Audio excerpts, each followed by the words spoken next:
Europe. 7h14, Patrick Cohen.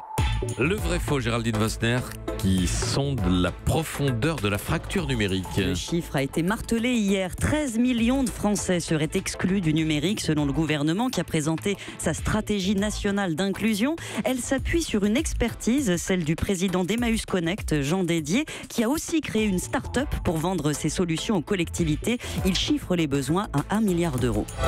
Le numérique reste inquiétant, à juste titre d'ailleurs, pour un certain nombre de personnes. Le vrai sujet, c'est ces 13 millions de personnes qui ne sont pas prêts.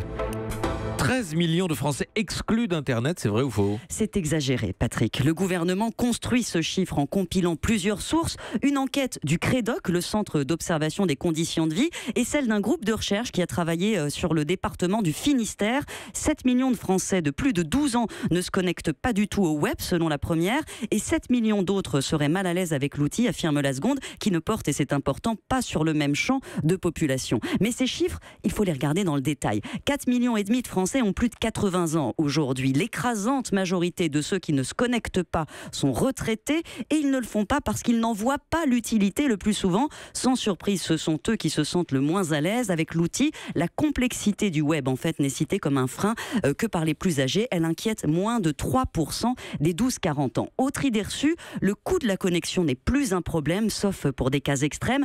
99% des jeunes ont un smartphone et les gens se forment à toute vitesse. Le sentiment de compétence face au numérique a bondi de 12 points en 4 ans, sans plan particulier. Les vraies fractures aujourd'hui, ce sont l'âge et le niveau d'études. Vous voulez dire que moins on est diplômé, moins on se connecte? Alors non, mais moins on se connecte utile, Patrick. C'est là qu'un plan du gouvernement prend tout son sens. 100% des jeunes sont connectés, ils s'envoient des messages, regardent des vidéos, mais ils butent sur la recherche d'informations et les démarches en ligne. Or, tout passe par Internet aujourd'hui et c'est là qu'est le défi. Il ne s'agit pas de former tout le monde au web, même ceux qui ne le veulent pas, mais d'accompagner ceux qui en ont besoin et ne peuvent pas faire autrement. Donc, 900 000 personnes âgées isolées qui se débattent avec les formulaires et là, les formations qu'espère vendre Monsieur Dédier peuvent aider, mais pour 4 millions d'autres, le problème est beaucoup plus profond. C'est un problème d'illettrisme qui frappe, je vous le rappelle, 7% de la population. Dans les centres d'insertion par le travail, 40% des gens accueillis sont touchés par ce mal qu'on appelle en termes savants l'illectronisme. Donc cette fracture numérique, elle est d'abord sociale, éducative, mais pour résorber ça, on n'a pas encore de grande stratégie. Merci à vous, Géraldine Vosner. Europe. Europe 1.